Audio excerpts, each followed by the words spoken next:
Hello tout le monde, j'espère que vous allez toutes et tous bien. Je vais faire une vidéo sur un sujet d'actualité très très important. Elle ne ressemblera peut-être pas à mes autres vidéos. C'est une vidéo que je considère comme étant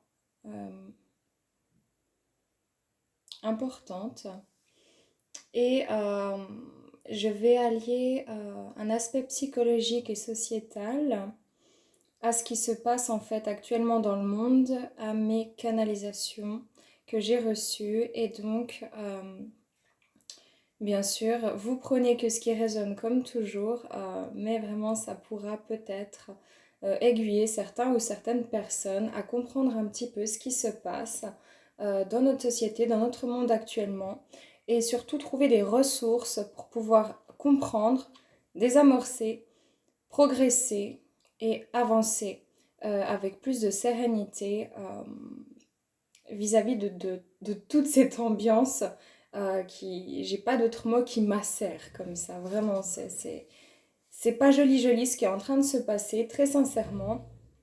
Je vois beaucoup de flashs, beaucoup d'images, j'ai beaucoup de ressentis aussi. Et donc, c'est très noué, mais c'est pas pour autant en fait qu'il faut se laisser aller, qu'il faut se laisser faire ou qu'il faut euh, simplement se laisser abattre et, euh, et sortir de sa propre responsabilité, de son propre pouvoir. Bien au contraire, les énergies nous poussent vraiment présentement à avancer, à évoluer, à structurer, à grandir, à s'éveiller. Et c'est donc pour cela que je fais cette vidéo. Euh, Par où commencer? Par où commencer? Hmm. Vous savez que moi, je prépare aucune vidéo en avance. Là, je viens de faire ça il y a 5 minutes et je remarque en fait que vous pouvez pas lire dans le bon sens, mais c'est pas grave. Je vais commencer par ça. Ça fait plusieurs mois déjà que je parle de ce triangle de Karpman. Certains d'entre vous l'avaient vu, j'ai déjà fait des vidéos dessus. Et ce n'est vraiment, mais alors vraiment pas à prendre à la légère. Pourquoi? Parce que tout ce qui est triangulaire, finalement, c'est quelque chose qui tourne, hein, c'est pas un rond, mais ça tourne d'un sens à l'autre et ça tourne. Le triangle de Karpman est extrêmement révélateur de ce qui se passe actuellement dans le monde, comme à l'échelle de vos vies. C'est ce qu'on pourrait appeler peut-être des personnalités, des mécanismes, tout simplement, des mécanismes qui font que on passe d'un rôle à un autre. Et je trouve que c'est extrêmement révélateur quand on regarde ce qui se passe dans le monde actuellement. Pourquoi? Parce qu'on a un rôle de persécuteur. On a un rôle de sauveur.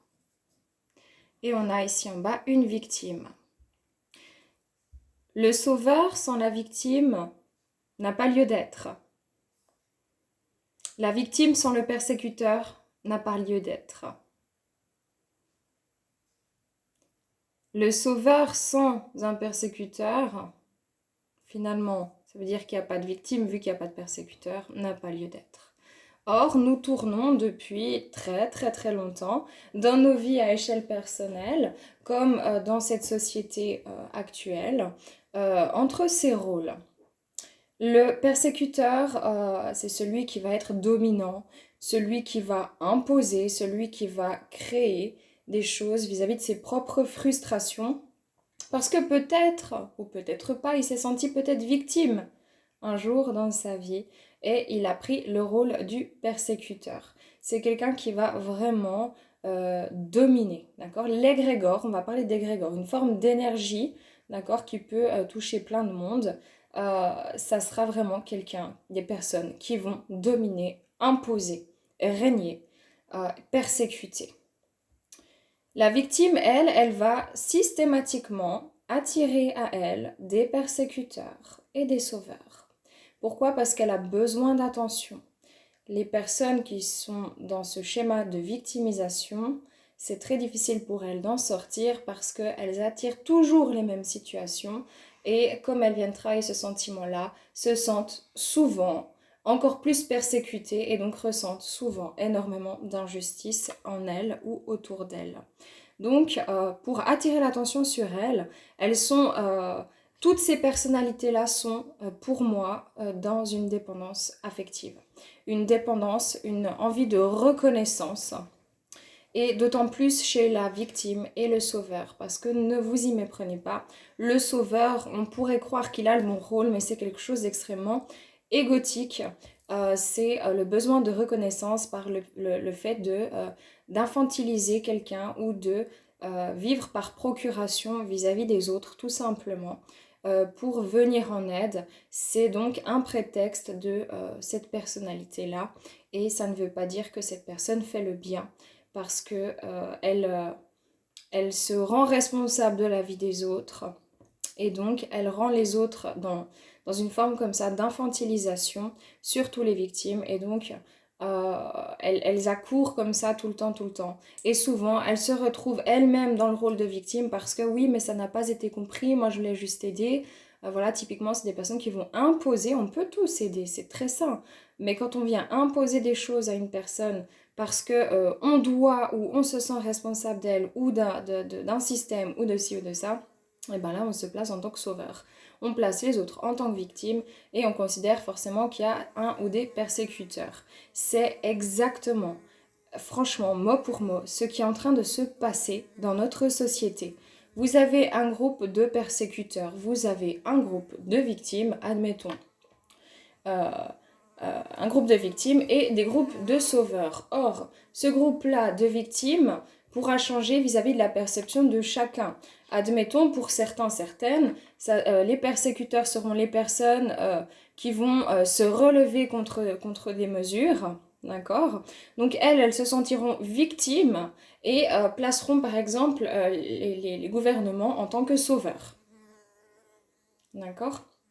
Par contre, vous avez les personnes dans le même registre, mais qui, elles, se sentent victimes des mesures, qui vont avoir le sentiment que ce sont les gouvernements les persécuteurs, et par exemple ceux qui font les lois, les sauveurs.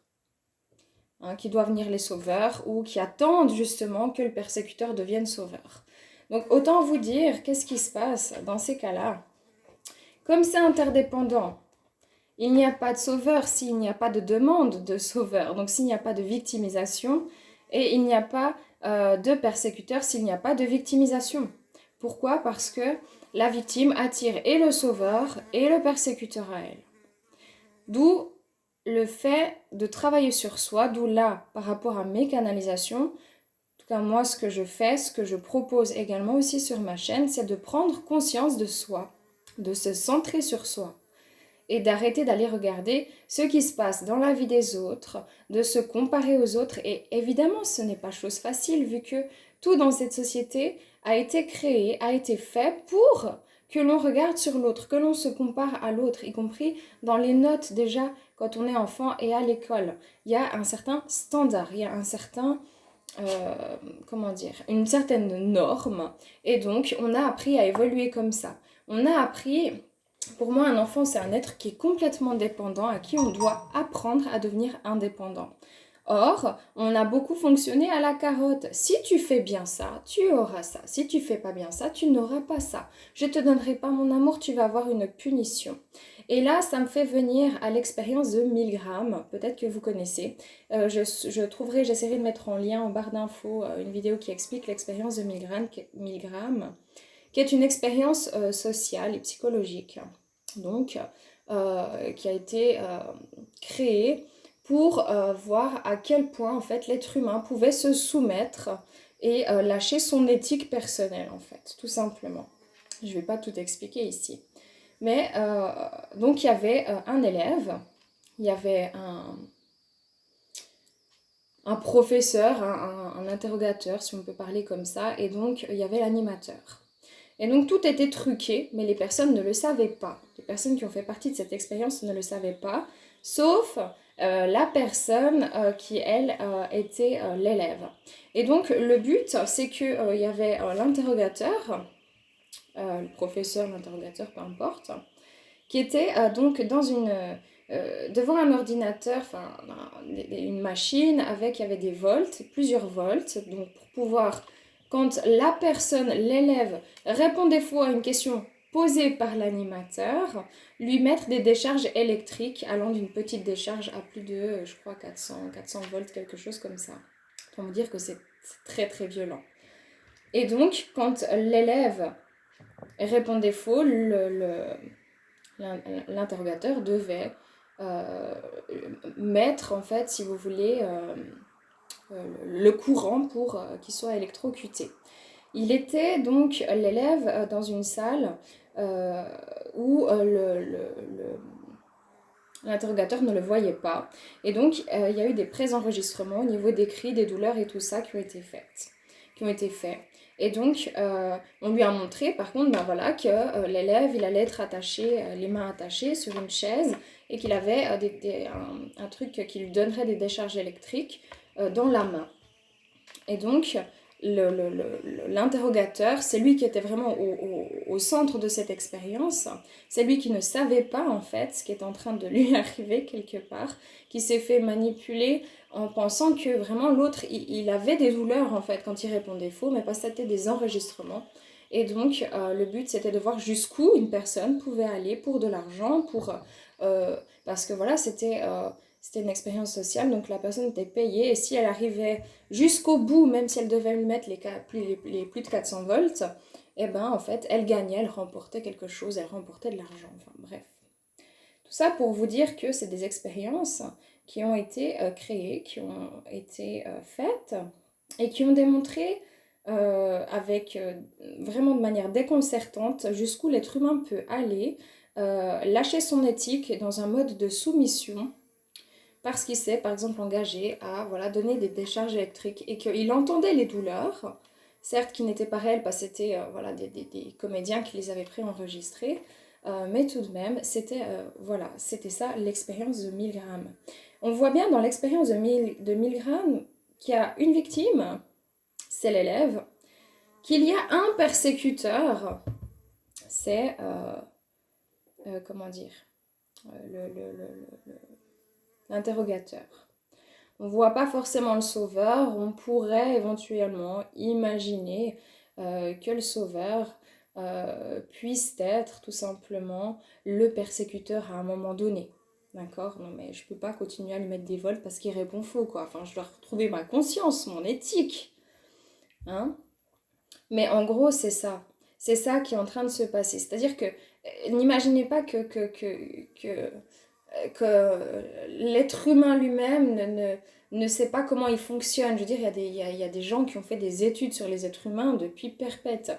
Et il y a des choses qui sont connues maintenant, qui sont aussi utilisées pour maintenir l'être humain dans une forme comme ça, d'aveuglement et de manipulation, tout simplement. Et rien de mieux qu'un triangle de Karpman, parce que ce sont des personnalités, des mécanismes de défense, des choses qui sont en place depuis un certain temps. Encore une fois, s'il n'y a pas de personne qui se victimise, il n'y a pas de persécuteur qui peut venir persécuter une victime, comme il n'y a pas de sauveur qui peut venir sauver une victime. D'accord? C'est très très important en fait de comprendre, de faire ce relief, de vous intéresser peut-être maintenant aussi à comment on fonctionne. Parce qu'il y a la dimension de l'âme, c'est une chose, mais on est aussi ici sur Terre. Et on a un cerveau, on a des choses, on a appris des choses depuis petit. Et souvent, il se passe des choses vraiment, c'est instinctif comme ça, c'est instinctif. De la même manière, quand vous avez une histoire de couple et puis que vous dites, ouais, mais c'est à cause de toi, tu m'as parlé comme ça, je sais pas, t'es irrespectueuse, tu te prends pour qui? C'est une communication qui est très violente. C'est une communication qui se place en tant que victime. J'ai été victime de la manière dont tu m'as parlé, donc maintenant je vais te persécuter. D'accord? C'est toi qui vas être ma victime parce que j'accepte pas. Hein. Tu m'as persécuté, alors c'est moi. C'est moi qui vais devenir violent ou violente verbalement avec toi parce que tu m'as fait ça et donc on place l'autre en victime. On devient bourreau. D'accord? Et on peut imaginer les mêmes choses. Par exemple, sur votre lieu de travail, admettons, il y a quelqu'un qui vous a... je sais pas moi, il y a quelqu'un qui a dit oui, bah voilà, je vais faire cette tâche à ta place parce que je vois que tu es vraiment, vraiment débordé. Mon pauvre, t'as la tête sous l'eau, laisse-moi t'aider. Et donc, parce que l'autre, il est en train de se dire ah, mais mon Dieu, je vais jamais y arriver, c'est pas possible. Parce qu'il n'ose pas parler à son patron, il n'ose pas prendre sa responsabilité. Et de dire non, mais ça suffit en fait, maintenant stop, foutez-moi la paix, j'arrive pas à faire plus, je fais au mieux. Euh, non, parce qu'il veut correspondre aux attentes, parce qu'il a peur de perdre son travail, parce que tout est dominé par l'état de peur. Un état de peur où on n'est plus en capacité de discerner les choses de manière correcte. Ce serait beaucoup mieux de passer à un état de prudence où on prend vraiment notion des choses, mais qu'on ne se fait pas maîtriser et contrôler par ses peurs. Et donc, par peur, il ne dit rien. Par contre, il se plaint vers sa collègue. Sa collègue, oh, mais mon pauvre, attends, je vais t'infantiliser, je vais faire à ta place alors que il lui a rien demandé en fait, seulement il s'est juste plaint, d'accord?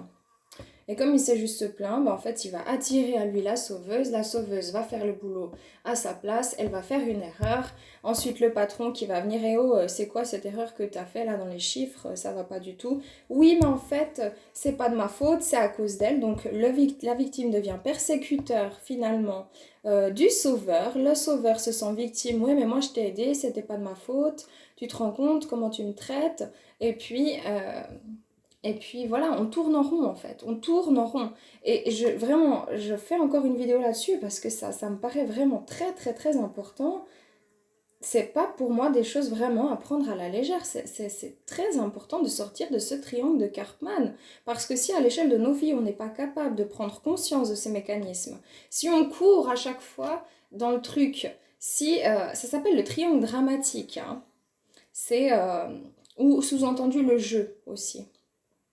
Et donc si on court à chaque fois dedans, en fait, on va pas s'en sortir. Pourquoi? Parce qu'on va créer une spirale comme ça, des récurrences. Donc vous voyez, vous avez toujours le même. Hein. Là, il y a un triangle, hein, où tout est interdépendant. Et ici, hop, au bout d'un moment, ça prend sa source ici, tac, ça englobe le sauveur, la victime, euh, enfin le persécuteur et la victime, et on tourne en rond, on tourne en rond, on tourne en rond. Donc on est dans une récurrence, et voilà pourquoi l'être humain arrive souvent à ces stades-là critiques, où c'est pareil, c'est les mêmes mécanismes, quand vous regardez, il y a deux, trois choses près qui changent dans la forme, mais dans le fond, c'est pareil. On sait exactement, c'est la même chose que dans des relations toxiques, c'est exactement ça qui se passe. Alors comment sortir de là? Vous voyez pas, c'est pas grave. Bah clairement, si on a retenu que s'il n'y a pas de victime, il peut plus y avoir de persécuteur, puis il peut plus y avoir de sauveur, c'est déjà très très clair en fait. C'est une forme de manipulation. C'est une forme de manipulation, par exemple, de X personnes sur vous, qui soient conscientes ou inconscientes, comme c'est une forme de manipulation de vous sur vous ou sur X personnes, que ce soit conscient ou inconscient. Alors, comment on peut faire quand il y a une personne qui se victimise sans arrêt? Mais vraiment, j'insiste sur le sans arrêt parce qu'on est des êtres humains, on a le droit d'avoir des émotions, on a le droit de se plaindre, on a le droit d'exprimer, on a le droit de sortir, de vider son sac, on a le droit d'avoir un sentiment d'injustice. Mais par contre, on a aussi le droit de se responsabiliser, de prendre des dispositions et de reprendre son pouvoir. Pourquoi je dis ça? Parce que je sais que j'ai des âmes sensibles aussi, je sais qu'il y a des gens qui pourraient mal le prendre. Après, moi, c'est pas, quelque part, c'est pas mon problème. Les gens, ils l'interprètent comme ils ont besoin de l'interpréter, comme ils veulent l'interpréter. Moi, j'ai vécu des relations toxiques. J'aurais pu continuer à me morfondre encore et encore. J'ai eu le temps de me morfondre, j'ai eu le temps de pleurer, j'ai eu le temps de me sentir plus bas que terre, j'ai eu le temps de ressasser, puis de me traiter de nulle, et puis la vie c'est pourri, puis ci, puis ça. Mais j'ai quand même eu, à un moment donné, l'envie de m'en sortir. Et je pense que tant que les gens qui se victimisent n'ont pas l'envie de s'en sortir, et ce, peu importe le domaine, je me permets de le dire parce que je l'ai vécu sur le plan physique, où j'ai failli y passer. Je l'ai vécu aussi en tant que maman célibataire, parce que c'est pas facile dans cette société aussi au niveau professionnel, au niveau de financier, au niveau de tout ça. Je l'ai vécu aussi au niveau familial, et je l'ai vécu au niveau sentimental. Donc, je ne suis pas là pour vous dire oui, vous n'avez pas le droit de vous plaindre et puis c'est pas légitime. Au contraire, moi sur ma chaîne, vous savez que j'ai de la considération, beaucoup d'empathie, voire de compassion, voire d'empathie, et que je prône le fait de pouvoir s'exprimer. Mais si vous êtes toujours dans le même mood, si vous êtes toujours en train de chercher à ce que les gens viennent vous porter, vous sortir de là où vous êtes, euh, si, euh, si vous êtes toujours dans un mood où vous n'avez pas de chance, j'ai pas de chance, la vie c'est de la haine, etc. Je vais pas y arriver, mais écoutez, quelque part vous prenez la responsabilité que votre vie soit pourrie. C'est clairement ça. Et je vais être très trash dans cette vidéo parce qu'en fait, dans les énergies actuelles, on peut plus, moi j'ai plus envie de tourner en rond et j'ai envie de vous apporter un éclaircissement que vous prendrez ou que vous ne prendrez pas, au risque que des personnes ne comprennent pas mon message. C'est encore une fois, ça arrive, c'est normal et justement c'est parce que je sors de ce mécanisme-là, je vais pas me dire ah bah, je vais peut-être être victime de ce que les gens ils vont penser ou peut-être qu'ils vont me voir en tant que persécuteur. J'ai conscience qu'on pourrait me voir en tant que persécuteur. J'ai conscience que je pourrais avoir un sentiment de me dire mince, la personne n'a pas compris. Par contre, avant toute chose, j'ai conscience de ce que moi j'ai envie de transmettre et je prends mon pouvoir, ma responsabilité, en dépit de ce que tout le monde pourrait penser, tout simplement parce que je pense que c'est ça, que j'écoute ma guidance intérieure. Et donc, c'est ça que j'ai envie de vous dire aujourd'hui. C'est pareil, quand vous êtes toujours en train d'aller chercher à gauche, à droite comment aider, quoi faire, reprendre le flambeau, vous mettre dans des histoires qui ne vous appartiennent pas, qui appartiennent à d'autres, que vous mêlez votre grain de sel partout sous prétexte de pouvoir venir en aide à une personne qui n'a rien demandé. Admettons, une personne qui vous demande quelque chose, c'est encore différent. Mais tout de même, si c'est une personne qui n'arrête pas de se plaindre, qui demande toujours systématiquement les mêmes choses, à un moment donné, vous ne lui rendrez pas service en accourant directement pour flatter quelque part une partie de votre personnalité de sauveur. Ça va pas vous servir, ça va desservir à la victime et ça va continuer finalement de créer des égrégores qui seront pas sains. Et donc vous allez vous épuiser, vous finalement, et vous vous sentirez comme dans un état de victime. Parce que oui, mais moi j'ai tellement donné dans ma vie, puis moi, j'ai jamais rien en retour. Oui, mais alors c'est peut-être qu'il y a un problème ici et que vous étiez dans un esprit sauveur. Et que là, vous êtes en train de partir dans la personnalité de la victime. Donc c'est pour ça qu'il faut prendre conscience de ces mécanismes. On en aura toujours de ces mécanismes. Il y aura toujours des situations qui vont se présenter comme ça. Parce que ça fait partie justement de ces personnalités-là et c'est complètement relié aux blessures, hein, aux blessures de l'âme, aux blessures de l'être humain, ces mécanismes de défense. Par contre, on peut aussi s'en sortir. Et donc, ne plus donner du pain, en fait, ne plus alimenter ce système, ne plus alimenter les choses. Euh, pour moi, de ce que j'ai pu comprendre aussi en travaillant sur moi et en regardant un peu autour de moi, je pense que la première chose à travailler, à traiter pour sortir de ce triangle de Karpman, c'est travailler sur la dépendance affective. Parce que la dépendance affective fait que vous attendez des autres. Vous attendez que ce soit dans le domaine sentimental, dans le domaine même professionnel, dans n'importe quel domaine. C'est-à-dire que vous êtes en attente que quelqu'un ou que quelque chose ou qu'une situation vienne combler un vide en vous-même finalement. Et donc, vous pouvez très très bien tomber sur ce genre de relation-là. Ceux qui sont dans la dépendance affective ou dans la codépendance affective, ceux qui seront dans la dépendance affective, j'ai remarqué que vraiment, ce sera des personnes qui vont beaucoup se victimiser. Ceux qui seront dans la codépendance affective seront davantage des personnes qui seront dans ce rôle de sauveur. Et donc la codépendance affective, c'est attirer à vous aussi sans arrêt des personnes qui sont victimes, qui se sentent pas bien, puis allez, on va l'aider, allez, on va le sortir de là, on va la sortir de là, etc.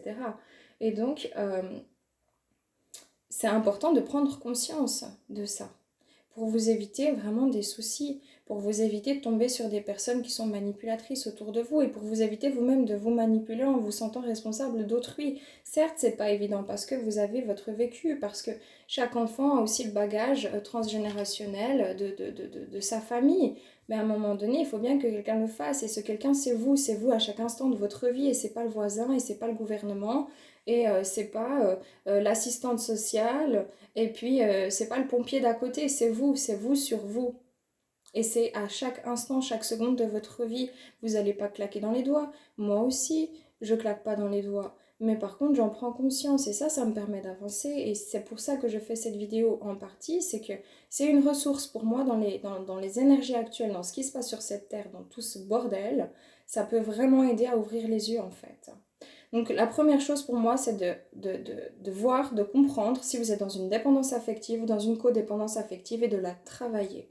La deuxième chose, et c'est une des plus importantes, c'est se centrer sur soi-même. De quoi j'ai besoin, apprendre à reconnaître ce dont votre corps a besoin, ce que vous avez envie pour vous et surtout d'arrêter d'aller toujours voir, tant que vous n'êtes pas centré sur vous et que vous n'êtes pas aligné avec vous, d'aller vouloir combler les failles ailleurs ou de reporter vos problèmes en vous consolant quelque part, en vous manipulant, en allant chercher en fait les problèmes des autres pour vous éviter de faire face à votre situation. Se centrer sur soi. La troisième clé pour moi, pour sortir de ce schéma, c'est la communication non violente. Tu n'as pas fait la vaisselle, tu m'as manqué de respect, c'était ton tour, franchement c'est lamentable. Ok, tac, communication violente. Je ramène à moi, je réfléchis avant de parler, je m'exprime, par contre c'est très important de pouvoir exprimer. Je me suis sentie non respectée parce qu'on avait conclu d'un commun accord que un soir sur deux, c'est toi qui ferais la vaisselle. Alors maintenant, comment on fait? Ça n'a plus le même impact. C'est très important, la communication non violente. La quatrième est très très importante, c'est se responsabiliser. Je prends ma responsabilité. Personne ne me force. Je peux me faire croire à moi-même que je suis forcée parce que si je veux faire ça ou si je dois faire ça aussi, etc. Et là, je sais que ça va pas plaire à certaines personnes, mais soyons clairs. Chacun est responsable de ses choix et de ses actes. Et c'est très important. Moi, quand je me suis mise dans une relation toxique, j'étais responsable. Hein. J'étais responsable de nouer avec cette relation toxique, de continuer à donner, à donner. Hein, quand je me suis fait déborder par les gens dans mon travail, j'étais responsable. C'est moi qui ai décidé de donner, de donner, de donner. J'étais responsable. Quand j'ai fait des mauvais choix, ou des choix qui m'ont causé certains torts pour pouvoir évoluer, si on peut parler comme ça, j'étais responsable. Il n'y a personne qui vous force réellement à faire quoi que ce soit à part vous-même, soit qui abandonnez parce que vous êtes voilà, parce que parce que vous n'avez pas envie vous laissez votre pouvoir, c'est votre droit et ce n'est pas un jugement, c'est juste votre droit. Mais dans ce cas-là, après, c'est pas l'autre qui est responsable, c'est vous. Comme de la même manière, euh, on n'est pas comment dire. Simplement, c'est important de reprendre votre responsabilité, quoi qu'il se passe dans vos vies. Vraiment, je crois que c'est très très important. Et je sais que ça ne plaira pas à tout le monde, mais peu importe, je pense que c'est vraiment vraiment une clé importante. Et la plus importante de toutes, mais de toutes, mais de toutes, c'est arrêter d'avoir des attentes sur les autres. Les autres ne sont pas là pour combler votre manque. Par contre, les autres vont venir vous mettre en lumière justement vos blocages, vos dépendances, vos questionnements. Mais ils ne sont pas là pour vous sauver. Ils ne sont pas là pour vous mettre non plus sans arrêt dans des positions inadéquates. Ça va dépendre de ce que vous vibrez. Et c'est clair que si vous vibrez la victimisation, vous allez attirer à vous sans cesse des situations qui vont être très très lourdes, avec des personnes qui vont vouloir vous aider, mais vous allez tourner en rond. Que si vous êtes sans arrêt dans le rôle du sauveur, vous allez toujours attendre une petite victime pour pouvoir l'aider et puis vous sentir mieux parce que vous avez comblé un manque en vous, un manque à gagner ou un sentiment de reconnaissance. Et que si vous êtes persécuteur, et ben vous attendez forcément que les gens viennent, se relèvent contre vous et puis vous montrent qu'ils sont pas d'accord, qu'ils sont pas bien, qu'ils sont tristes. Puis c'est ça que vous attendez. Donc en fait, en fin de compte, quelque part, si les gens se responsabilisent, si les gens apprennent à s'écouter, si les gens apprennent à reconnaître les schémas de dépendance affective, de codépendance, si les gens apprennent à communiquer de manière déjà non violente avec eux-mêmes, arrêter de se mettre la pression et avec les autres aussi, et que les gens arrêtent d'attendre des autres mais se centrent sur eux, je pense vraiment que ce monde ira de mieux en mieux. Et c'est ce que je fais en fait, en tout cas moi personnellement dans mon quotidien. Je ne dis pas que je suis parfaite, je fais plein d'erreurs encore à l'heure actuelle, j'ai encore beaucoup de choses à apprendre. Euh, mais je le fais et puis c'est aussi ce que je propose à part cette chaîne en fait, simplement. Quand je me respecte moi, je respecte les autres. Quand je respecte les autres, je me respecte moi. Quand je me donne à moi, je donne aux autres. Et quand je donne aux autres, je me donne à moi. On est tous interdépendants, mais avant toute chose, on va pas se mentir, on est très égoïste. Et ça, je pense qu'il faut aussi le prendre en considération. Ce n'est pas, le mot égoïste n'est pas malsain en soi. En fait, il faut comprendre que l'égoïsme n'est pas l'égocentrisme. L'égoïsme, c'est le propre de l'être humain, de la personnalité humaine pour moi. Ça veut dire que quoi? Quand je dis à quelqu'un que je l'aime, ça veut dire quand je dis je t'aime, en fait, j'aime comme tu es avec moi. D'accord? C'est lié à moi en fait. Toujours c'est lié à moi. Tout est lié à vous. Seulement en fait, vous avez peur peut-être de voir en vous. On a peur, nous les êtres humains, de regarder en nous.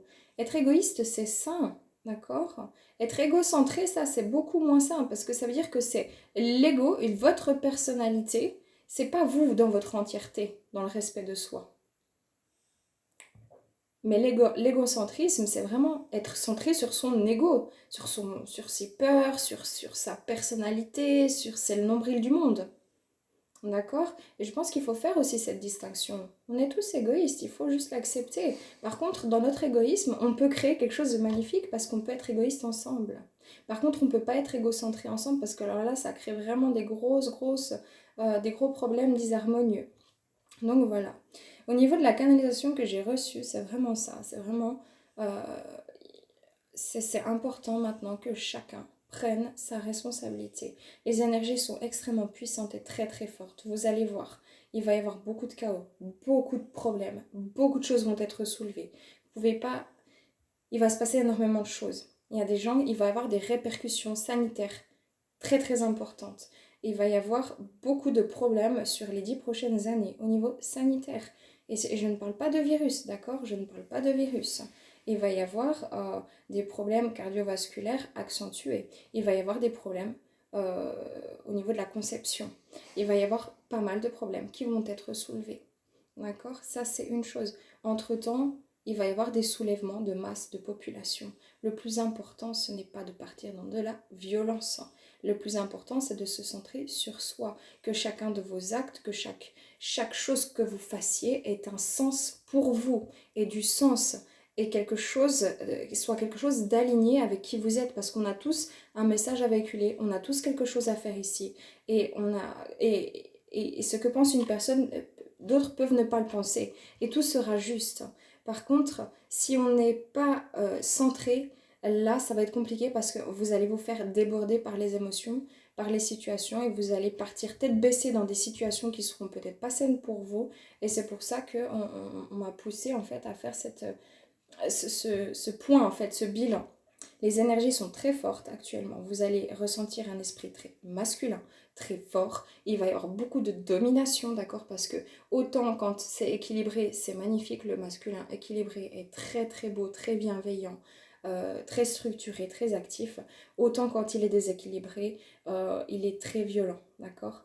Donc le but maintenant, c'est de ne pas rentrer dans cet égrégore, dans cette force violente, mais de travailler la force calme, tranquille, paisible, l'affirmation de soi. Et vraiment, je l'ai répété ces derniers mois en guidance, la liberté intérieure. Ça peut paraître vraiment stupide, ça peut paraître trop facile. Ça, c'est un truc que j'entends tout le temps. Et je l'ai dit maintes et maintes fois moi aussi. Ouais, c'est plus facile à dire qu'à faire. Mais oui, mais les amis, il n'y a personne qui le fera à votre place en fait. Comme il n'y a personne qui le fera à ma place. Donc, soit vous voulez la facilité, et on se retrouve dans un monde dans lequel que l'on connaît, hein, où tout est facile, tout est instantané.